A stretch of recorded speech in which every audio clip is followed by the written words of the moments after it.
Bueno, hoy tenéis un vídeo pues que para mí pues me hace muchísima ilusión poder publicar, me ha hecho mucha ilusión poder hacerlo y bueno, como ya sabéis algunos, pues estuve en el Festival Internacional de la Bandera de Cine de Angoulême y entre otras muchas cosas que pude hacer y muchas cosas que pude ver, grabar y presenciar, pues bueno, tuve la suerte, tuve la fortuna de poder entrevistar a un autorazo, a un premio nacional del cómic, como es Alfonso Sapico, ¿vale? Quien no lo conozca, cosa que no creo que sea así, pues bueno, pues es el autor de La Balada del Norte, de esta tetralogía sobre los mineros de Asturias, imprescindible. También autor de Dublinés, por el que le dan el Premio Nacional del Cómic en 2012, si no me equivoco. También Café Budapest. Y bueno, también está La Guerra del Profesor Bertenev, ¿vale? El cual me lo llevé para que me lo dedicase. Y bueno, me hizo a mi gato Botellín, le pedí que, bueno, que el profesor Bertenev tenía un gato blanco y yo tengo un gato negro. Y bueno, me lo dedico con mucho cariño, ¿vale? Para Botellín, que está aquí durmiendo y no lo voy a molestar. Así que bueno, pude hacerle una entrevista. Fue quizá, me disculpo porque quizá no sea mi mejor entrevista como entrevistador. Ahí estaba más como lector y como fan. Pero bueno, es una de las entrevistas que más he disfrutado, pues bueno, conociendo su visión del cómic, su visión de lo que es ser un autor de cómic, de lo que es crear, su visión sobre este oficio. Y la verdad que, bueno, que aprendí mucho, que disfruté mucho de la entrevista, que, bueno, no sé qué más decir. Sí, ruego pediros disculpas porque estamos en una cafetería y al principio se escucha un poco mal, he intentado arreglarlo en edición todo lo que he podido, pero era mi entre que era mi primera entrevista con esos micrófonos de pinza que no todavía no les cojo el rollo. Era una entrevista en la que estaba nervioso y tal, pues bueno, lo importante es que se haya grabado, creo. Así que bueno, pediros disculpas, pero bueno, lo importante es que las intervenciones de Alfonso se escuchan bastante bien, las vais a poder disfrutar. Y bueno, por último, agradecerte a Alfonso, pues bueno, ese tiempo de entrevista, por tu amabilidad y nada. Y siempre, como te digo, pues agradecer también, bueno, la firma y tu obra. Y que esperemos que ese Flor de Octubre, que lo tenéis ahí en portada, pues que llegue no pronto, que llegue cuando tenga que llegar, pero que seguro que disfrutaremos mucho de esa obra. Así que nada más, esto es Creadores y hoy tenemos con nosotros a Alfonso Sapico. Audio Jungle.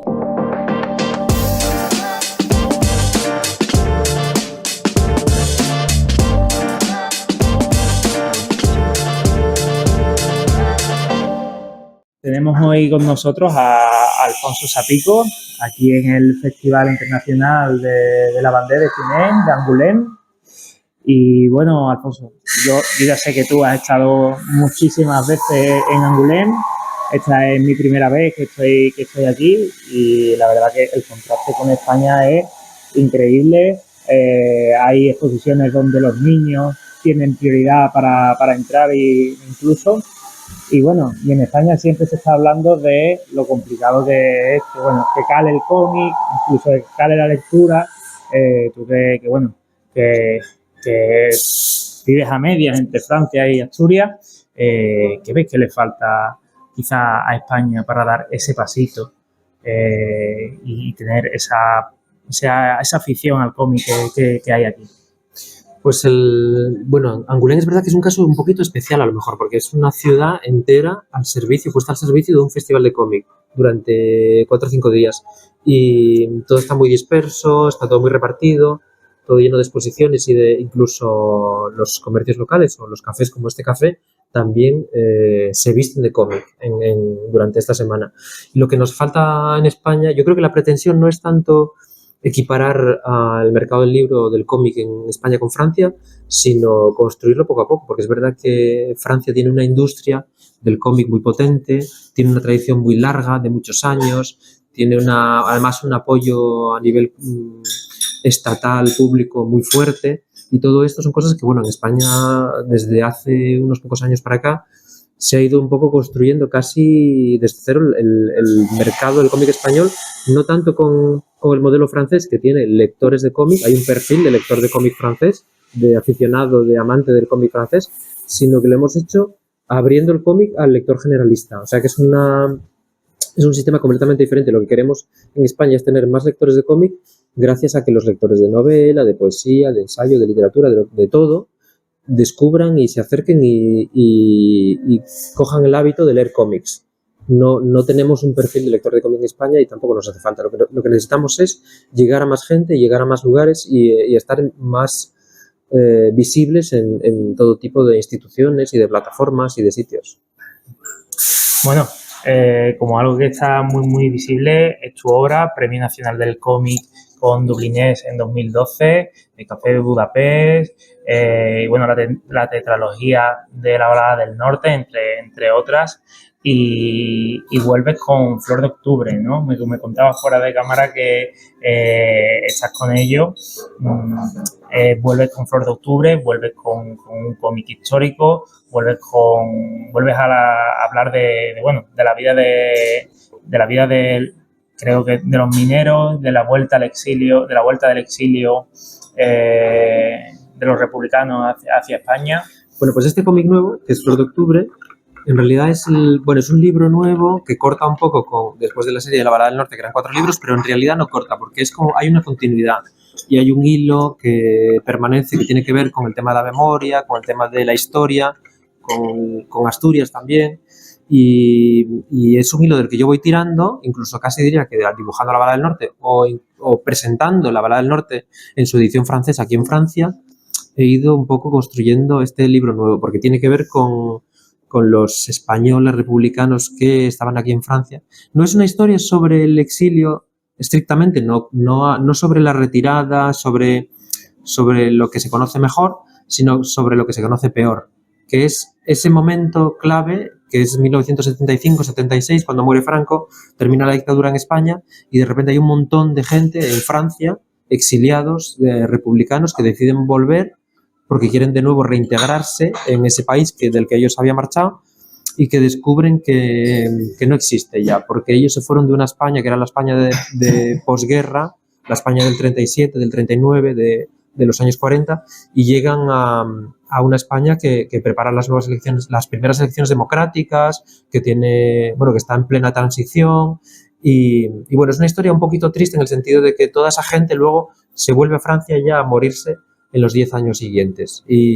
Pero a pesar de que pueda parecer a priori una historia triste, no lo es tanto, y lo que sí es necesaria y importante, porque toda esa gente al final, pues bueno, se fue muriendo un poco a poco, se les fue olvidando, todos están en cementerios franceses, ya no tuvieron ningún espacio, ningún lugar en lo que fue la construcción de la España democrática, pero yo creo que sí que hay un deber de memoria con ellos, ¿no? No siendo estrictamente parte de lo que se conoce hoy como memoria democrática, sí que es verdad que hay un tema hay una implicación muy fuerte de la memoria con esta gente y que, bueno, pues con este libro intentamos también rescatarlos de alguna forma. Uh-huh. Yo, evidentemente, esto que nos cuenta, pues a mí ya te he comentado que soy historiador y me parece algo muy, muy interesante. Simplemente, bueno, el pasado hay que conocerlo y muchas veces, pues bueno, hay tantos temas que tratar que hay temas que inevitablemente se van quedando atrás y no se tocan. Y tocados desde el noveno arte, pues me parece mucho más interesante. Yo una apreciación que tengo sobre tu obra después de haberme leído La Balada, y bueno, salvando la distancia e interpretación totalmente personal, es que yo sentí leyendo La Balada lo que sentía cuando me leí los episodios nacionales de Galdós. era como hacer historia con lo cotidiano, con una historia más cotidiana, ¿no? Estás interesado en que esa sea tu obra, ¿no? En personajes inmersos en un suceso histórico y contar ese suceso histórico a través de esos personajes, ¿no? Bueno, es el mismo sistema que Galdós, pero era con un objetivo mucho menos ambicioso, y es que no recorre la historia de España durante una época tan larga como la de Galdós, pero en lo que pasa en estas 2 semanas, en estos meses, en lo que tiene que ver con el octubre asturiano, con la revolución de Asturias, utilicé el mismo sistema, que es un sistema muy efectivo, porque es verdad que permite transmitir la información de una manera muy accesible, con personajes de ficción. Hay un marco histórico real, que es el de 1933-34 en España, y además añadiendo lo mismo que hacía Galdós. Las cosas que pasan son cosas reales, cosas que pasaron realmente, hay mucha materia real, mucha anécdota real, hay mucha memoria en los libros, pero la transmitimos en forma de novela, porque los personajes son de ficción, lo que pasa con los protagonistas es una ficción creada por el autor, que lo que quiere es que, sobre todo, el lector no pierda el hilo. Y bueno, en este sentido es verdad que yo soy un narrador muy clásico, tan clásico como que copió un sistema narrativo del siglo XIX, pero que a día de hoy, a pesar de todo, funciona bien. Sí, a mí esa forma de narrar me gusta mucho particularmente.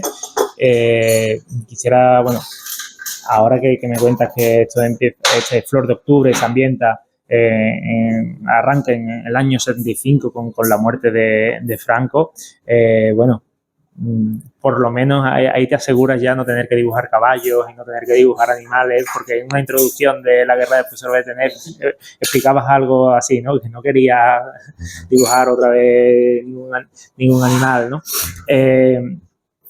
Lo que te quería preguntar también es que, aparte de Galdós, también veo mucha influencia en tus personajes, que son quizá barogianos, ¿no? Bertenet me parece muy un hombre de letras que no se casa con ningún bando y que es víctima de su tiempo, ¿no?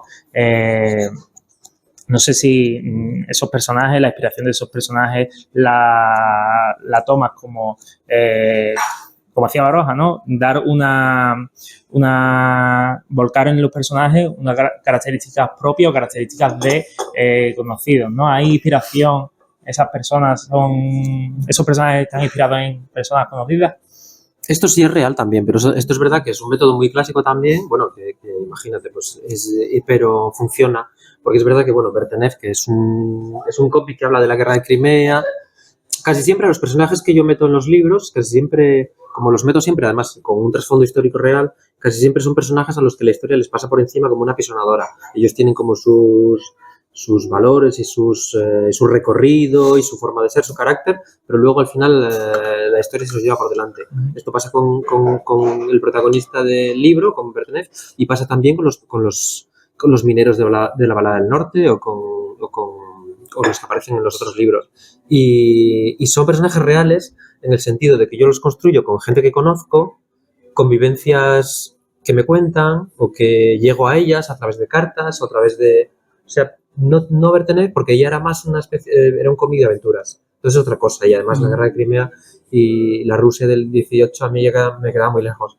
Pero los otros sí, los de la Bala del Norte, siendo una cosa más propia, más personal, más en primera persona, es verdad que son... Por eso yo siempre explico, digo, bueno, este minero con bigote que aparece en la primera página en la cubierta del tomo 1, no existe, pero sí, porque es verdad que yo lo he hecho con mucha gente y lo que le pasó realmente, y la manera que tiene incluso de hablar, los textos que yo meto en los diálogos, en los bocadillos, son textos reales que es verdad que yo casi incluso casi puedo oír en la calle cuando vas a Asturias al pueblo minero del que yo vengo. Entonces es verdad que hay una parte enorme, casi documental, de realidad, pero yo la cuento a través de estos personajes de ficción. Bueno, como te comentaba antes, esta sección también se quiere centrar mucho, pero tenía que aprovechar para hablar contigo de Flor de Octubre y un poco de tu obra. Entonces, esta sección pues intento hablar mucho de la vida del autor, ¿no?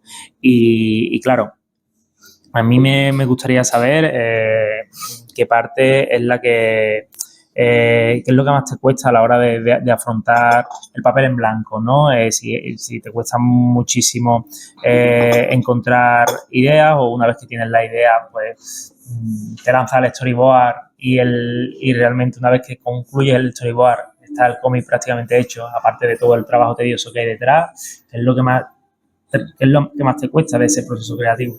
Pues lo que más me cuesta, curiosamente, no es esto del síndrome del papel en blanco, no me pasa casi nunca, porque me pasa justo al revés. Lo que me cuesta mucho, mucho, mucho por la situación particular que tengo ahora tengo hijos pequeños, tengo bastantes proyectos y soy profe también aquí en Angoulême. Entonces lo que me cuesta es encontrar tiempo para dibujar, que es un poco es un poco lo que me gustaría hacer, ¿no? Todo el tiempo, pero no tengo problema para encontrar ideas. Las ideas surgen incluso a Flor de Octubre. Es un libro es una historia que aparece cuando yo estaba terminando todavía La Bala del Norte, ya tenía esta historia, ya sabía cómo la iba a desarrollar. Luego lo que pasa es que el proceso que yo tengo es muy caótico, muy caótico, muy caótico. Entonces a lo mejor voy imaginándome los personajes o los capítulos, a veces descubro a través de una investigación en una fundación o a través de libros o de cartas, descubro algo que es muy interesante. Tengo que encajarlo en esa historia. Es tan caótico que incluso la última exposición que hice de cómic en Asturias, en Avilés, me pareció muy interesante dibujar un capítulo de este último libro que todavía no he publicado, porque, bueno, era un capítulo que hablaba del tema de la memoria, del tema de... Y dije, voy a dibujar este capítulo que tiene como 14 páginas solo para incrustarlo en la exposición. O sea que es un libro que todavía no se ha publicado, pero del que ya se exponen páginas, un capítulo entero del libro, de una manera, bueno, pues caótica, porque es un capítulo que además ni siquiera aparece al principio del libro, sino al final. Entonces es verdad que así funciono yo y lo que me cuesta es ordenar todo. Pero una vez que tengo el storyboard, que es como el esqueleto del libro, que es lo más complicado, si no consigo hacer un esqueleto del libro sólido, el libro se cae.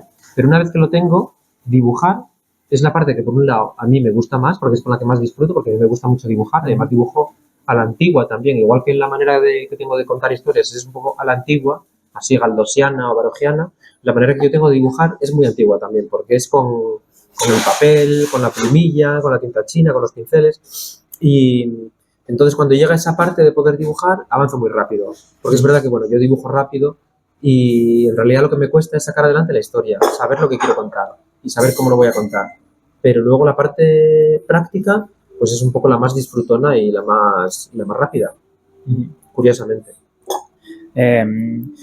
Esto respecto al proceso creativo, pero respecto a lo que es la vida de ser autor de cómic, que a veces, pues bueno, autor de cómic y profesor de universidad, pues bueno, entiendo que hay muchas fechas de entrega, mucho deadline, como utilizando la palabra que se suele utilizar en el mercado americano. ¿Qué es lo que más te gusta o qué es lo que más te apasiona de ser un autor de cómic y qué es lo que más odias y que te encantaría eliminar de esa vida?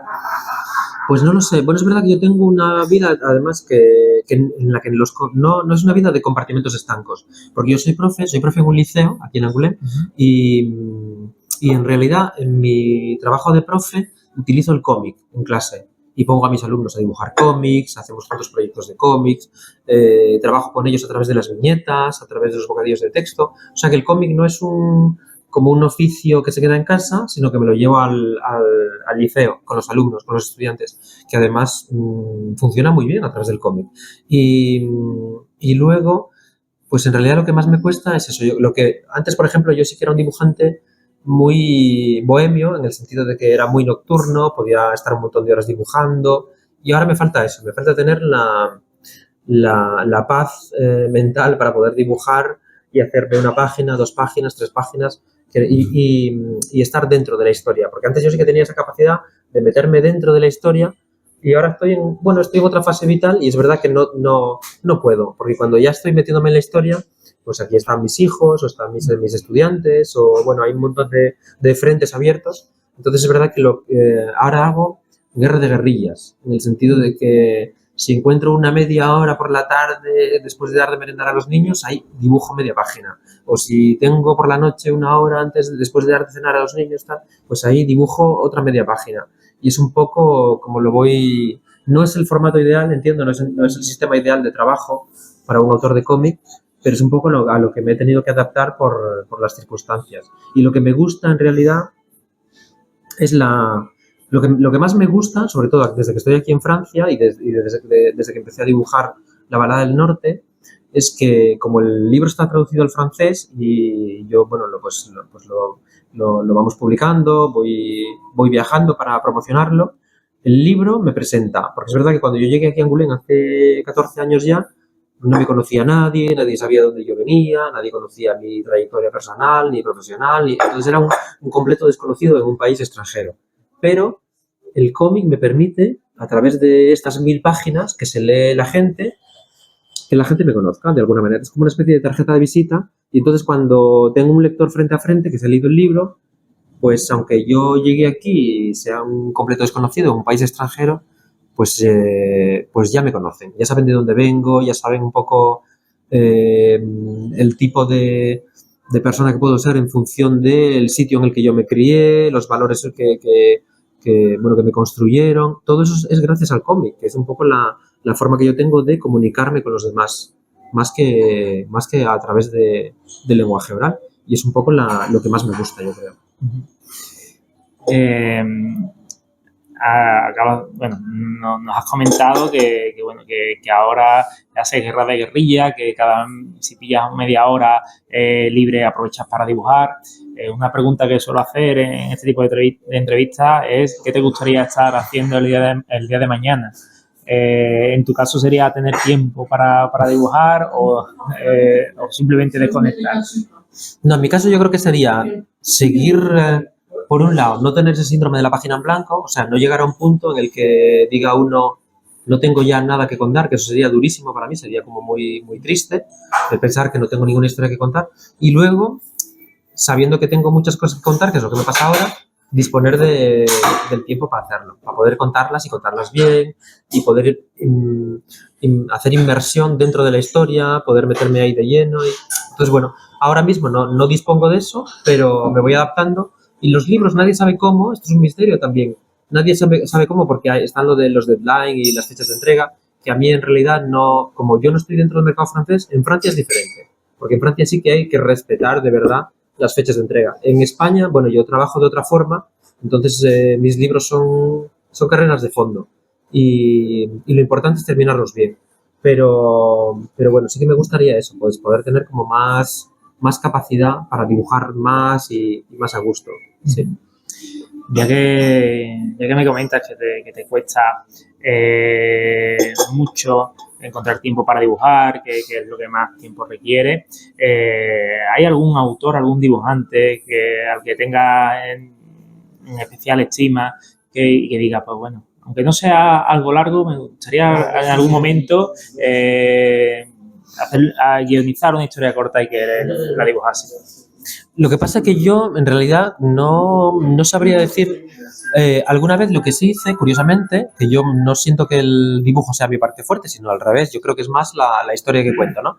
Pero lo que sí hice en el pasado fue dibujar historias de otros, alguna vez, muy rara vez, y no me quedé muy satisfecho con el resultado porque yo creo que en realidad a mí lo que me funciona bien es la historia que quiero contar. Y luego el dibujo lo pongo un poco al servicio de la historia. Y yo como guionista tampoco me veo yo carezco de la metodología necesaria para poder hacer un guión para que otro lo dibuje, porque yo no tengo método, no tengo metodología, en realidad todo lo hago de manera muy a lo bruto, cojo una página, hago un storyboard muy rápido, o a veces incluso directamente con Photoshop para contar un capítulo, lo que hago es escribo simplemente los textos en la página de Photoshop y se queda la página en blanco con unos bocadillos de texto por ahí perdidos, porque en mi cabeza ya sé lo que voy a dibujar después, y así voy avanzando. Luego a veces cuando pasa el tiempo y vuelvo a esa página, a veces se me olvida, ya no sabía ni qué era lo que iba a dibujar. Entonces es todo como muy caótico y no tengo ese sistema profesional que tienen los guionistas, por ejemplo aquí en Francia, donde ubican los textos, diseñan las viñetas, preparan los planos, como si fuera como un storyboard de cine. Entonces es verdad que yo me veo poco capacitado para trabajar con nadie que no sea yo mismo. Pero de muchos autores aprendo y me gustan muchísimos autores y yo creo que el que más me gusta, a pesar de que no hacemos cosas que tengan nada que ver, sigue siendo, después de muchos años, porque yo lo conocí aquí en Angoulême, Álvaro Ortiz, que también ahora está cambiando de tercio y hace cosas diferentes, ahora está dibujando cómics infantiles, cómics para niños y tiene un estilo muy personal, muy propio, que no tiene nada que ver con lo mío, ni en la forma ni en el fondo, pero yo de Álvaro aprendí mucho cuando estuvo aquí en Francia y luego no hemos perdido la conexión y sigo aprendiendo mucho de él a través de los libros que va publicando, porque ya no lo veo trabajar como lo veía antes, que es verdad que compartíamos estudio y café aquí en la Casa de los Autores, pero sigo aprendiendo mucho de él según veo cómo va publicando los libros y cómo va contando las historias y ya te digo, somos como autores con perfiles muy diferentes, pero yo de él aprendo mucho y sigo aprendiendo. Sí, sí.